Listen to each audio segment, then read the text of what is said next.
আমলে নয়, রহমতে জান্নাত মিলে সম্পূর্ণ ঘটনাটি শুনুন। হযরত জিবরাইল আলাইহিস সালাতু ওয়াস সালাম নবী করিম সাল্লাল্লাহু আলাইহি ওয়াসাল্লামের কাছে এসে একটি ঘটনা বর্ণনা করেন। এক ব্যক্তি পাহাড়ের উচ্চ চূড়ায় 500 বছর ধরে আল্লাহ পাকের ইবাদতে মশগুল ছিল। ওই পাহাড়ের চারিদিকে ছিল লবণাক্ত পানি। আল্লাহ তাআলা তার জন্য পাহাড়ের উপরে পানির ঝর্ণা বইয়ে দেয় এবং একটি আনার গাছের সৃষ্টি করে দেন। প্রতিদিন সেই ব্যক্তি আনার ফল খেত এবং পানি পান করত আর পানি দিয়ে উজু করত। সেই ব্যক্তি আল্লাহ তাআলার কাছে এই দোয়া করল, হে আল্লাহ, আমার দেহ থেকে রূহ যেন সিজদারত অবস্থায় কবজ করা হয়। আল্লাহ তাআলা তার এই দোয়া কবুল করেন।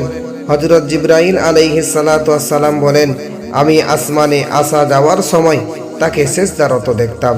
কিয়ামতের দিন আল্লাহ তাআলা তার সম্পর্কে বলবেন, আমার ওই বান্দাকে আমার রহমতে জান্নাতে প্রবেশ করাও। ওই ব্যক্তি বলে উঠবে, না, বরং আমার আমলের জোরে আমি জান্নাতে প্রবেশ করব।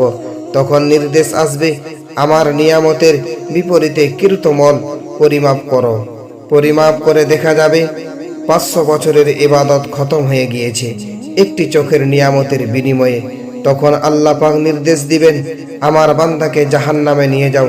ফেরেশতারা তখন তাকে নিয়ে রওনা হবে জাহান্নামের দিকে। কিছু দূর যাওয়ার পর ওই ব্যক্তি আরজ করবে, হে আল্লাহ, আমাকে তোমার রহমতে জান্নাতে প্রবেশ করাও। নির্দেশ আসবে, তাকে ফিরত নিয়ে আসো।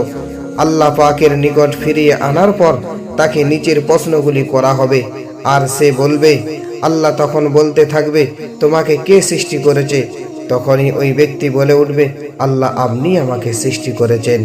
আল্লাহ আবারও বলবেন, এই কাজটা তোমার আমল না, আমার রহমতের বরকতে হয়েছে। তখন আবার ওই ব্যক্তি বলে উঠবে, আপনার রহমতের হয়ে উঠেছে। আল্লাহ আবারও বলবেন, তোমাকে 500 বছর ইবাদত করার শক্তি ও তৌফিক কে দিয়েছেন? তখনও আবার ওই ব্যক্তি বলবে, আল্লাহ আপনিই দিয়েছেন।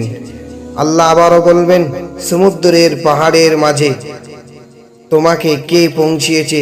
লবণাক্ত পানির মাঝে ঝর্ণার পানির ব্যবস্থা কে করে দিয়েছে? আনার গাছকে কে সৃষ্টি করেছে? তোমার দরখাস্ত মোতাবেক সিজদারতর মাঝে কে তোমার রূহ কবজ করার ব্যবস্থা করেছে? তখন আবার ওই ব্যক্তি বলবে, হে পরবর্তীকার, আপনি সব কিছু করেছেন। তখন ইরশাদ হবে, এই সব কিছু আমার রহমতে হয়েছে এবং আমার রহমতেই তোমাকে জান্নাতে দাখিল করব। আল্লাহর রহমত ছাড়া কোনো আল্লাহর বান্দা জান্নাতে যেতে পারবে না।